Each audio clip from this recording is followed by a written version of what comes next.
After taking account of the aggravating and mitigating factors in your case, I impose a sentence of 9 years and 8 months imprisonment, subject to allowing for the time which you have spent remanded in custody. You will serve 2/3 of the sentence in custody and will be on licence thereafter for the rest of the sentence. You can sit down.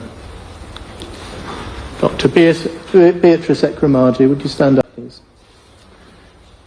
In your case, I adopt a starting point of 6 years custody. I do not consider that the aggravating factors that are present in the case of your co-defendants apply to you. You were not directly involved in the identification of the donor, and the evidence does not show that you were directly involved in the attempts to identify a further donor after the transplant did not go ahead.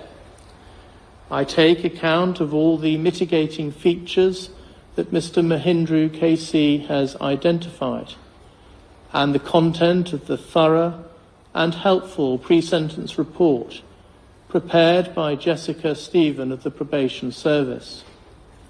You are a person of good character. You helped set up the ECOA Foundation with your husband, and you have been closely involved with its important charitable work.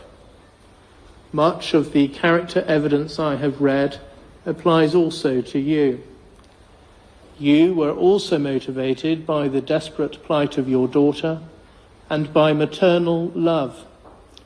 Further, in your case, I accept that although Sonia is an adult, you have substantial caring responsibilities towards her. Your incarceration will have a significant impact on her, in that she will no longer be able to rely on your presence as a source of care and support. Having regard to those factors, I impose a sentence of 4 years and 6 months imprisonment. You have spent 234 days on an electronically monitored curfew between 9 p.m. and 7 a.m.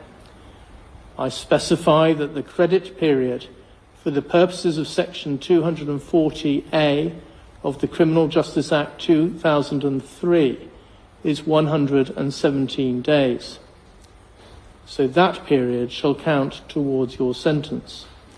Subject to that, and subject to allowing for the time you have spent remanded in custody, you will serve 1/2 of your sentence in custody.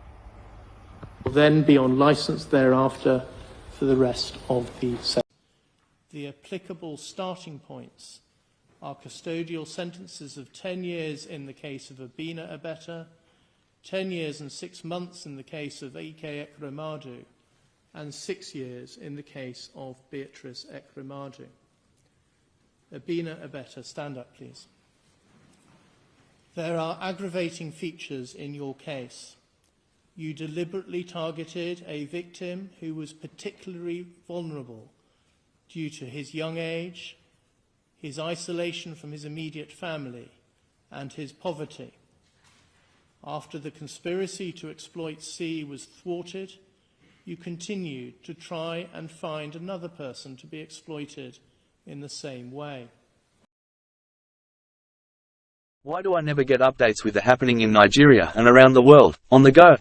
Oh, that's easy. Simply subscribe to AKTV Naija. Like our videos, comment and share. It is communication made easy.